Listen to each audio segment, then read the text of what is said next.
Lorinkrenn popped off again. Take a minute and pause this and read this quote. When I tell you this man has such an ability to deconstruct the healing process, mainly the man's journey to healing, I am telling you, he is a thought leader of our time. And if you have a man that you love in your life that is important to you, make sure he goes over and follows Lorinkrenn, both on this app and on other platforms.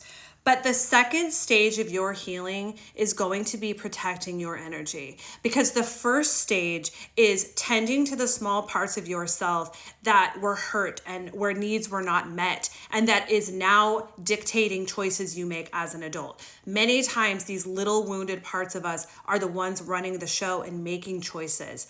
And so once we start to recognize our patterns of wounding, where we're letting those small parts of ourselves that are looking to fill a need that was never met, once we realize that they're running the show and making a lot of the decisions, we can tend to those small parts and we can give them the things that the caregivers in our lives were not able to give them. We can give those small parts of ourselves what they need. Search internal family systems, as well as a myriad of other resources on how to heal the inner child. But this is the healing work.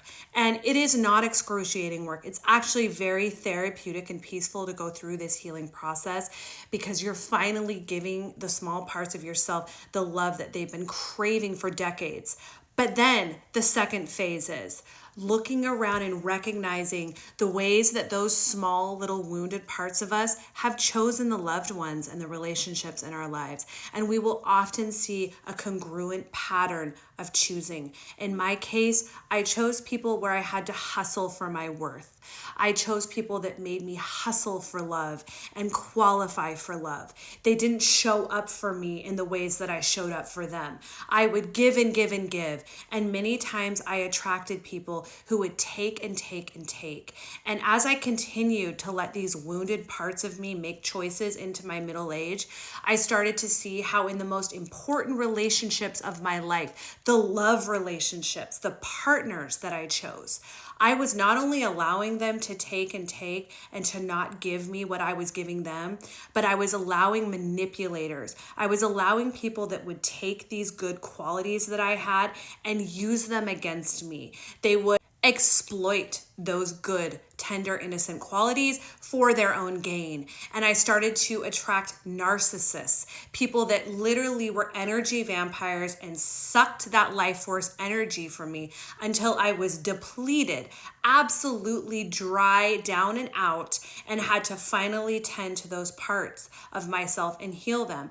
And then the second phase was looking around and recognizing the energy vampires that I had allowed into my life. Don't be surprised if you realize that the majority of people in your life reflect this pattern. And then now is the hard part, because now you have to let the trash take itself out. In many cases, as you start to assert boundaries for yourself and you start to guard your self concept, you start to have more self-respect, these people will remove themselves from your life already. But if they haven't taken themselves out, sometimes you have to be overt and protect your energy and guard your energy and not allow energy sucking vampires and people that were part of your old pattern into your sphere any longer. And sometimes that takes being alone. Sometimes that takes reducing your tribe down to a very small, secure, clear, and strong number. But it's going to be much less than you've been used to, and you're going to experience a lot of loss. And this is really, really hard. But just know this is part of the healing process, and it is a process that we will have to undertake for the rest of our lives. We have to keep our energy protected, and we have to say no to people that would fall in these old patterns of destructive, hurtful, and depleting energy.